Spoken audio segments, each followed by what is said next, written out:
Happy tailgating season, everybody. It is May. Beautiful weather is here. As a result, I'm in front of two great tailgating picks for us here, our Sorento and our Telluride. This is an X-Line SX trim level with a wolf gray exterior color Sorento here. You can pop the second row down here, and as you pop it down, you're going to have over 75 cubic feet of space, which is plenty enough for tailgating here, and those seats do go all the way flat or very close to it. You can see here the exterior look to the vehicle. This is one of my favorite trim levels, or one of the favorite Kia vehicles that I have, period, here.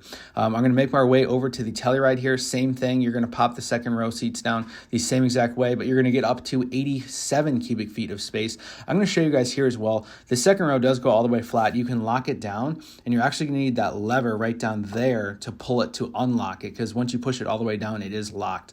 Anyway, this is the exterior version of the Telluride for the look here as well. A little bit more spacious overall than the Sorento, but you can't go wrong with either of these guys here for a pick for tailgating season. So if you guys want to contact us here to take a look at any of these guys, please call us at 262-444-5445. Otherwise, take care. Happy summer. We'll see you guys soon.